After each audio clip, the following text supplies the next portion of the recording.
दोस्तों नमस्कार। VK knowledge electrical में आप सभी का स्वागत है। दोस्तों आईटीआई एनसीवीटी 2021 में फर्स्ट ईयर के एग्ज़ाम अभी 15 मार्च 2021 से होने स्टार्ट हो जाएंगे। ट्रेड थ्योरी की मैं बात कर रहूँगा। आज का हमारा वीडियो निम्मी असाइनमेंट को लेकर है जो आईटीआई फर्स्ट ईयर का है, क्योंकि आईटीआई के एग्ज़ाम जो इस बार हो रहे हैं वो लगभग निम्मी असाइनमेंट में से ही आ रहे हैं। इसलिए आप इस वीडियो को लास्ट तक ज़रूर देखना। इस वीडियो के सभी क्वेश्चंस को आप अच्छे से पढ़ लेना। हो सकता है कि ट्रेड थ्योरी का एग्ज़ाम 15 मार्च को जो होगा उसमें आपको इनमें से काफ़ी क्वेश्चन देखने को मिल जाए। दोस्तों यदि आप कंपटीशन एग्ज़ाम की तैयारी कर रहे हैं तब भी इस वीडियो को ज़रूर देखें, क्योंकि इसमें काफ़ी नए क्वेश्चन है और अच्छे क्वेश्चन है। कंपटीशन एग्ज़ाम के लायक आपको सीखने को ज़रूर मिलेगा। चलिए दोस्तों क्वेश्चनों से शुरू करते हैं। ये पार्ट सेकंड है दोस्तों। पार्ट 1 में 20 क्वेश्चन हम कर चुके हैं। आज के इस पार्ट सेकंड में भी हम 20 क्वेश्चन ही करेंगे। तो कुछ फर्स्ट चैप्टर के होंगे, बाकी नेक्स्ट चैप्टर के इसमें होंगे, यानी 20-20 क्वेश्चन की हमने सीरीज़ स्टार्ट कर रखी है। तो यदि आप अभी इस सीरीज़ से जुड़े हैं तो प्रीवियस वीडियो को भी देखें और आगे जब भी वीडियो आएगा तो उसको भी आप ज़रूर देखें। आगे बढ़ने से पहले आप सभी से निवेदन करूँगा कि आप इस वीडियो को लाइक ज़रूर करें। हमारे चैनल पर नए हैं तो इस चैनल को सब्सक्राइब ज़रूर करें। इसी तरह के अपडेट पाने के लिए न्यूज़ नोटिफिकेशन को प्रेस करें। चलिए दोस्तों क्वेश्चन से शुरू करते हैं। नंबर 1 सवाल आज का यानी 21 नंबर क्वेश्चन कि दिल के दौरे से पीड़ित व्यक्ति को आप कैसे पहचानेंगे। बहुत आसान सा है। ऐसा फिजिकली आप देख भी सकते हैं और एक्सपीरियंस से बता भी रहे हैं लोग कि उसके होठ के चारों ओर नीला रंग आ जाता है, यानी होठ जो है ना वो नीले पड़ जाते हैं। डी उत्तर कर देना। पेपर में आपको क्वेश्चन देखने को जरूर मिल सकता है।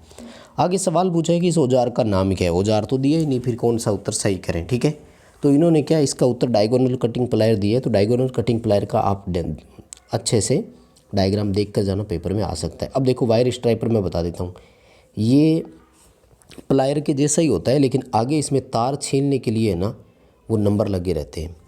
क्रिम्पिंग टूल ये लग करने के काम आता है केबल में, क्रिम्पिंग मशीन के जैसा होता है, कंप्रेस करने के लिए होता है। और कम्बिनेशन प्लायर तो आप देखते ही पहचान जाओगे।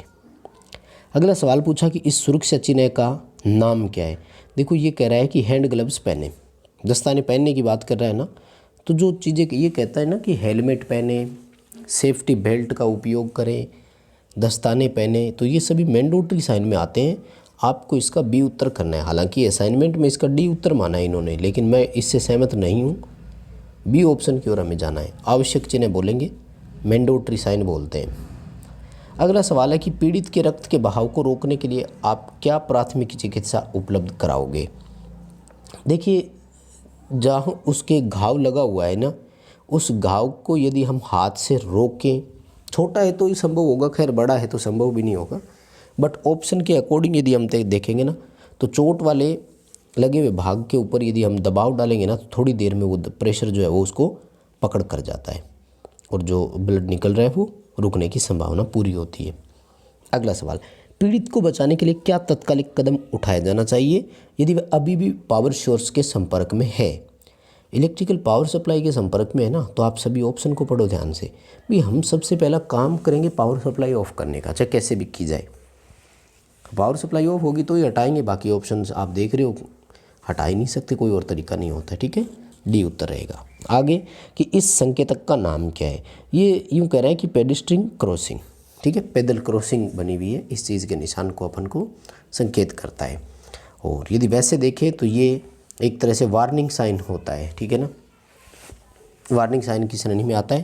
तो ये कहता है कि पैदल क्रॉसिंग ना करें इस तरह की चीज़ों को, ठीक है, क्योंकि त्रिभुजाकार आकृति है ना, तो ये आपकी पहचान इसमें हो जाएगी। 27वां सवाल कह रहा है कि यदि पीड़ित को सिर में चोट लगी है और वह मर रहा हो तो उसके लिए गोल्डन पीरियड कौन सा है। स्टार्टिंग आधा घंटा मानते हैं, मतलब वही दिमाग में चोट लग गई वो कह रहे हैं एक तरह से, तो स्टार्टिंग के 30 मिनट जो है वो इसके लिए गोल्डन पीरियड माना जाता है।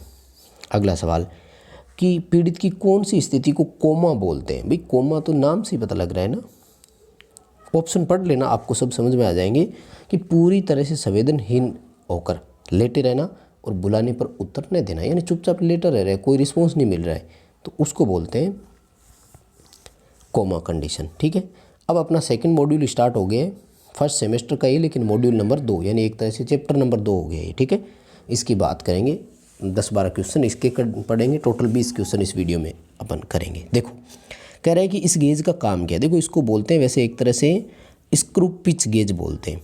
ठीक है, तो ये अलग अलग तरह का भी होता है। इसका जो काम है ना वो है जॉब की इंटरनल त्रिज्या की जांच करना। ये अपने तो काम का नहीं है, ज़्यादातर मशीनिस्ट वालों के होता है, जैसे फिटर हो गया, इलेक्ट्रिशियन टर्नर हो गया। इलेक्ट्रिशियन में इसका इतना यूज नहीं है। जॉब की आंतरिक त्रिज्या नापने के काम आता है। खैर आप इसका डायग्राम ध्यान में रखो और ऑप्शन याद रखो। ठीक है, एग्जाम में आए तो कर देना सेम टू सेम।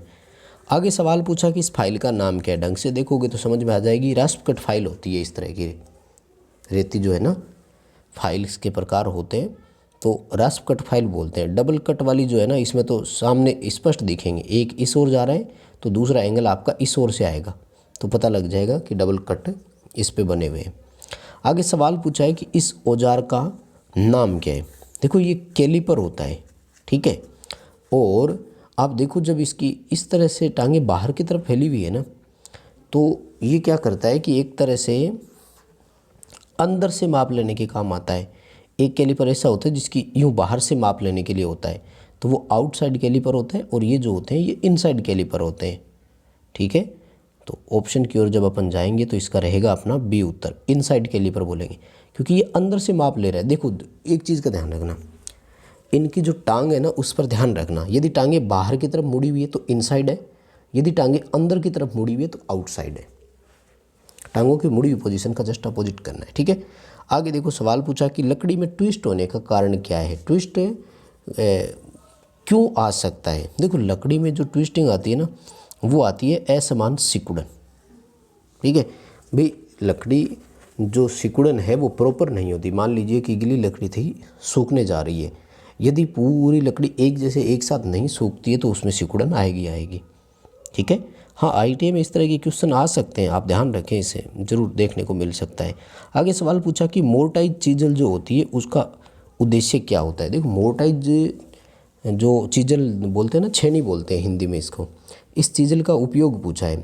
तो ये क्या एक तरह से है ना मोटी लकड़ी वो चीजल होती है।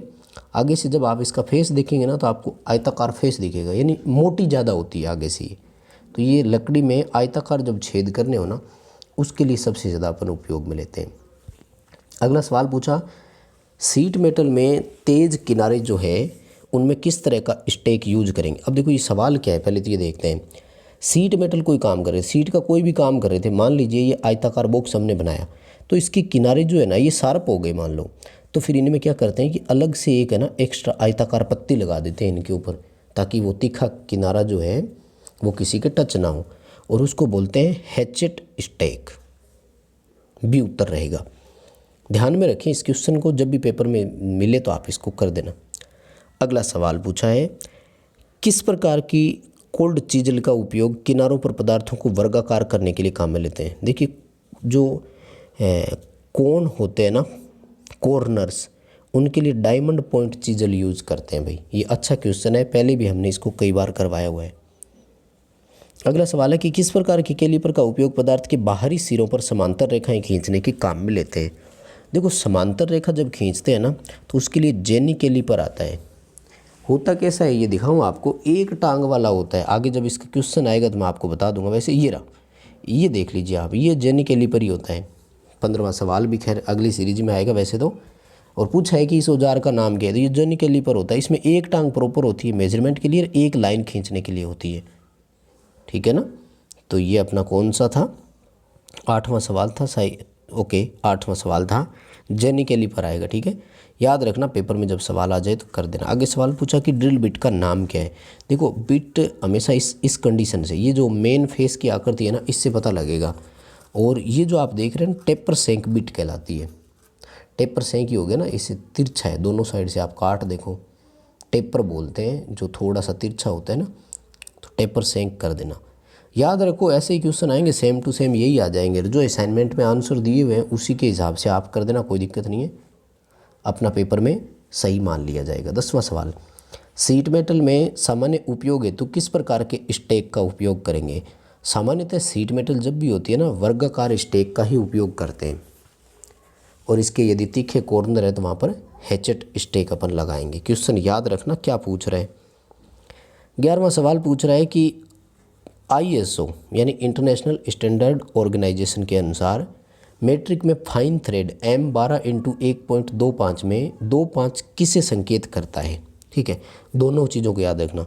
देखो M12 जो होता है ना, वो ये कह रहा है कि ये 12 mm का बोल्ट है एक, ठीक है, जिसमें हमें थ्रेड निकालनी है स्क्रू पिच गेज के अकॉर्डिंग, और ये जो स्क्रू पिच गेज के अकॉर्डिंग आएगी उसमें पिच का थ्रेड जो है ना वो 1.25 रहेगा।